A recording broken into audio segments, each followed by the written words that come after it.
there's so many of us Christians that believe that we can speak things into existence because we don't read the scriptures in context. Like, we don't read them in whole. You know what I'm saying? Like, we just read one sentence and then, you know what I'm saying, we throw God's book to the side, or we go to something else. Like, we don't dig deep. We don't read as noble Bereans. You know what I'm saying? And so it just it really bothers me, man, because, you know, we spend all this time we know about TV shows, we know about, you know what I'm saying, like the best restaurants, we know about times with our friends, like, but when it comes to the Bible, it's like we give it very little. We know so much about schooling, and or they feel like sometimes they don't even have to rub it all in your face. Sometimes they just, you cannot say nothing. They don't even have to say nothing. Sometimes what it is like, even though they don't rub it in your face, they just inside, you can tell, deep down inside, they feel like they are better than you, or they have accomplished more than you. And I mean, you've accomplished different things than I have. You've accomplished things that can get you to a financial independence.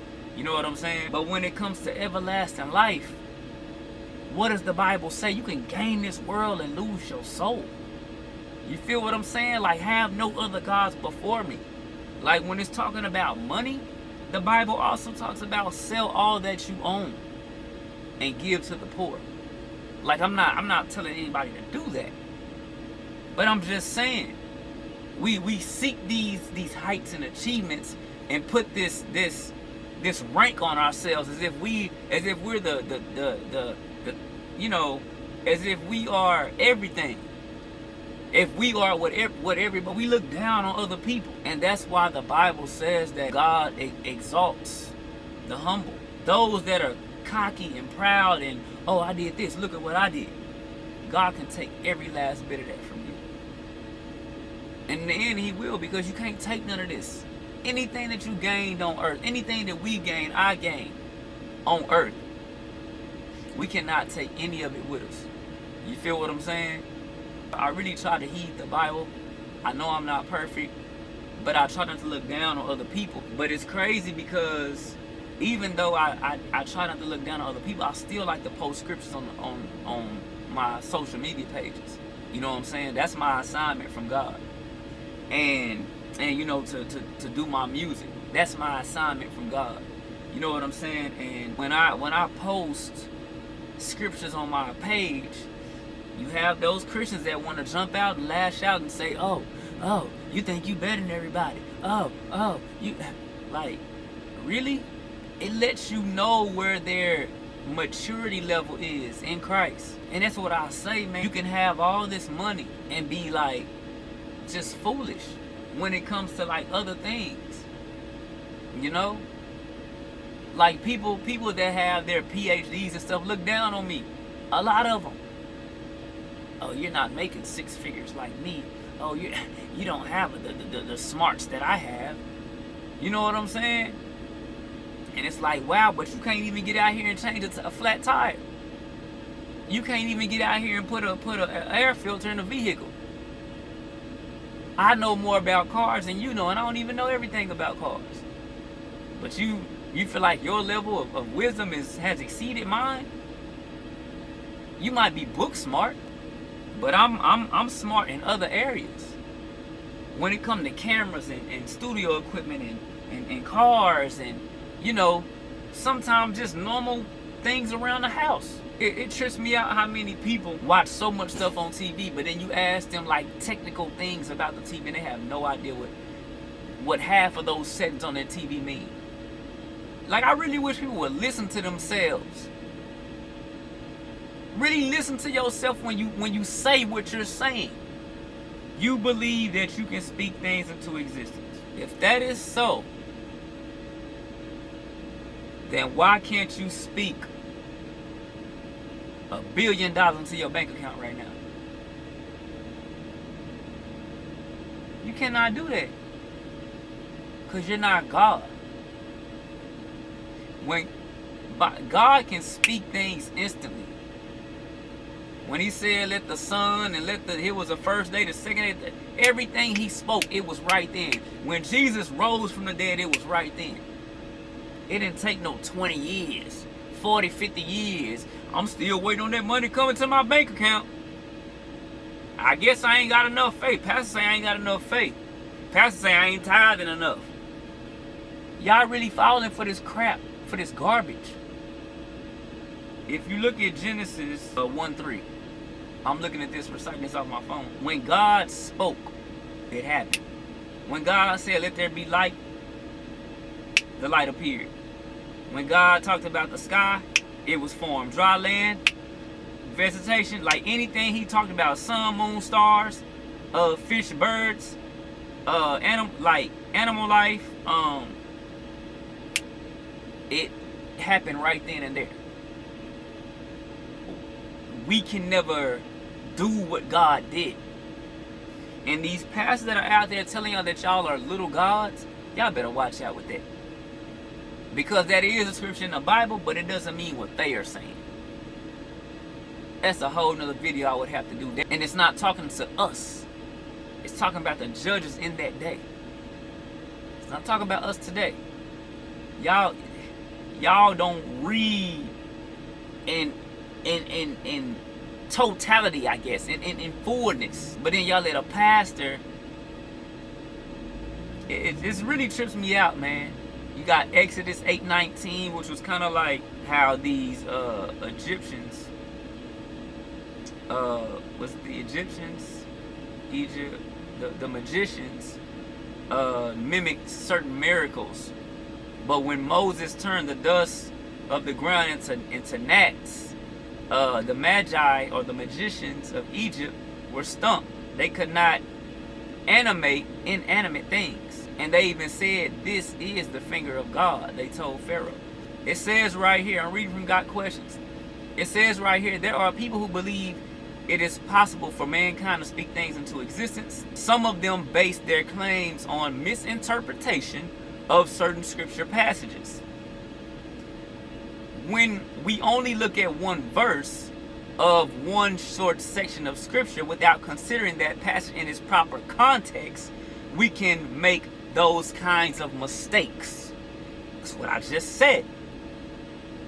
One verse people often cite when trying to prove that man can speak things into existence is Mark 11:24. I tell you, whatever you ask for in prayer, believe you have received it and it will be yours. First, these words of Jesus do not in any way communicate the idea of creation. Bringing something into existence that did not exist previously. You're not speaking something into existence. In the previous verse, Mark 11:23, Jesus gives the example of moving a mountain. But he does not mention the idea of speaking a new mountain into existence. Name one person walking this earth that has made a mountain appear. What y'all fail to realize is when that scripture says that you can move mountains, it's not actually talking about a physical mountain. It's talking about like situations and things that go on in life. Tribulations and hardships, things that you're dealing with, struggles, certain obstacles in life. You will be able to overcome that. You will be able to get through that. Mark 11:24 must be taken in context with the rest of scripture. 1 John 5:14 says, if we ask anything according to his will, he hears us. We are told to submit to God's will in our prayers. We are never given the power to speak things into existence. Elsewhere, Jesus taught, seek first the kingdom of God and his righteousness. When we seek Matthew 6:33, when we seek God first and align our thoughts and desires with his thoughts and desires, then we are showing true faith.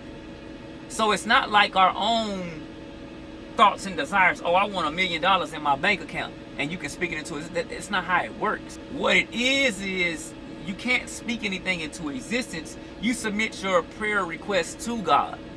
So you're not speaking anything into existence. You ask God for what it is you want. You're not speaking anything into existence.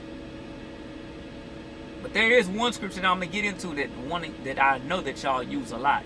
That in turn leads to us asking for the things that God wants, not the things we want. Our desires become His desires. Our prayers become requests to fulfill His desires rather than our own. The purpose of prayer is not to speak anything into existence, people, but to conform our will to God's. Luke 22:42.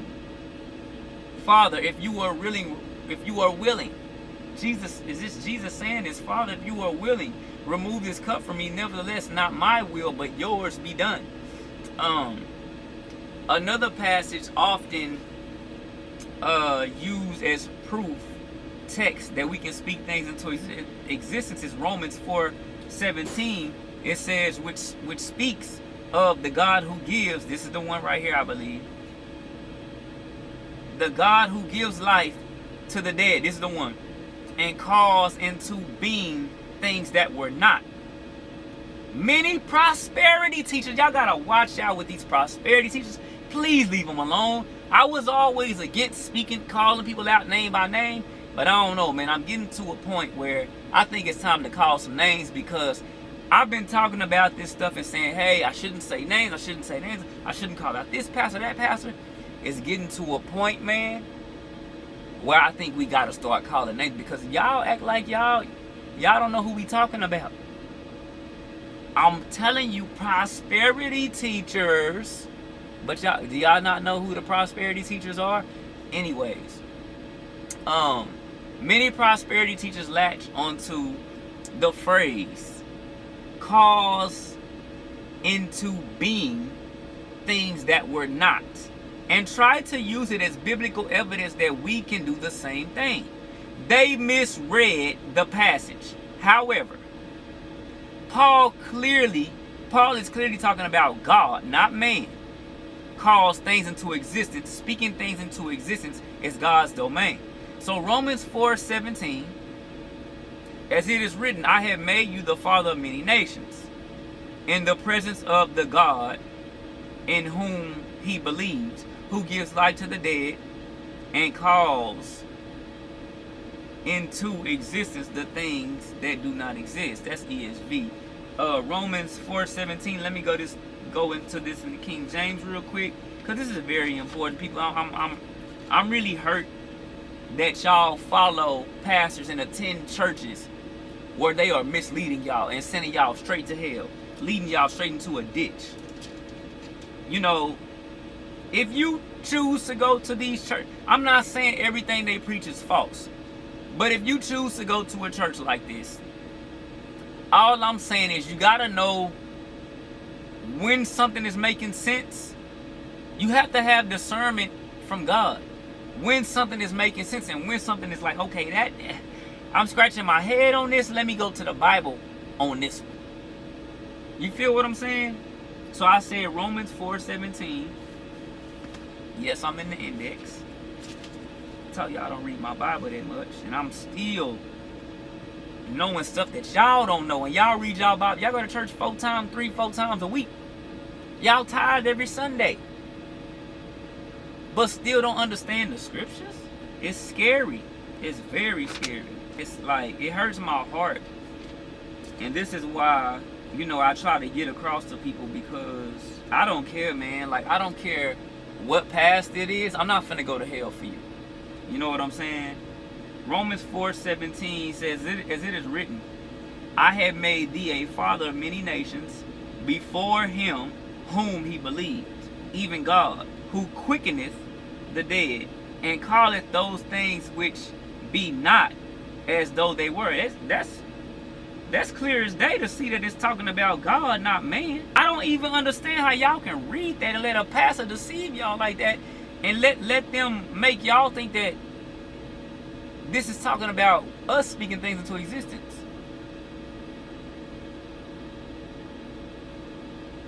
Now this hurts my heart. I'm finna go live on social media to talk about that, because that one hurts my heart right there. Like, this is the scripture that y'all are using to say that we can speak things into existence, but it's not even saying that. It's not even saying it. And then the last scripture that it talks about is Lamentations 3:37. And this one actually tells you who can speak it and have it happen if the Lord has not decreed it. It says the answer, of course, no one. None of us have power to speak and bring things to pass through the sheer... Like, that's crazy, man. That y'all are that we are piecing these scriptures together, you know what I'm saying, the wrong way. It hurts my heart. Romans 4:17.